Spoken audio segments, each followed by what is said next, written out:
పై శాసన మండలిలో మంత్రి లోకేష్ మాజీ మంత్రి బొత్స సత్యనారాయణ మధ్య వాగ్వాదం జరిగింది. గత సర్కార్ హయాంలో 4000 కోట్ల బకాయిలు పెట్టారని, ఆ బకాయిల్లో కొంత భాగాన్ని తమ సర్కారు చెల్లించిందన్నారు. తమ హయాంలో 4000 కోట్లు బకాయిలు పెట్టలేదని, ఇదంతా అబద్ధమని సభను తప్పుదోవ పట్టిస్తున్నారని మాజీ మంత్రి బొత్స సత్యనారాయణ అన్నారు. ఫీజు రీయింబర్స్మెంట్ పై తాము చర్చకు సిద్ధమని బొత్స తెలిపారు. బొత్స వ్యాఖ్యలపై స్పందించిన మంత్రి లోకేష్ ఎడ్యుకేషన్ రంగంపై చర్చించేందుకు తాము సిద్ధంగా ఉన్నామని, సరైన ఫార్మాట్లో వస్తే డిస్కస్ చేద్దామన్నారు. కోవిడ్ అప్పుడు 644 కోట్లు ఎగ్గొట్టారు అధ్యక్ష. ఆర్టీఎఫ్ కింద 3000 కోట్లు పెండింగ్, ఎంటీఎఫ్ కింద 8900 కోట్లు పెండింగ్. చెప్పిన చాలా ఇంపార్టెంట్ అధ్యక్ష, నన్ను మాట్లాడినండి. ఇది చాలా ఇంపార్టెంట్ ఇష్యూ.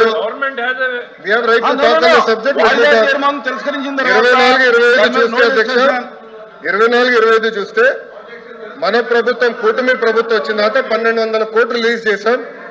పెండింగ్ ఉన్న 1400 కోట్లు వచ్చే 3 నెలలు మేము రిలీజ్ చేస్తాం. మీరు 4000 కోట్లు బకాయిలు పెట్టి మీరు మాట్లాడితే ఎట్లమ్మా?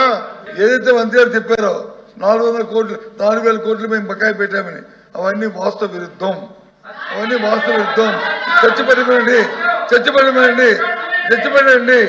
చర్చలో మాట్లాడదాం.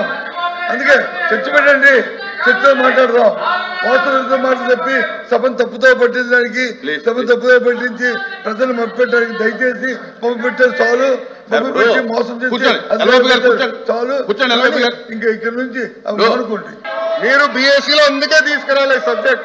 Come to BSc, we will debate. I am ready to debate on education. పోయినసారి బొత్స గారు మీరు వాకౌట్ చేశారు. పోయిన సెషన్ ఎడ్యుకేషన్ మీద నేను డిబేట్ చేసినప్పుడు మీరు అదే తలుపు నుంచి మీరు బయటకు వెళ్లారు. I'm ready for debate. Education మీద చర్చించడానికి నేను రెడీ.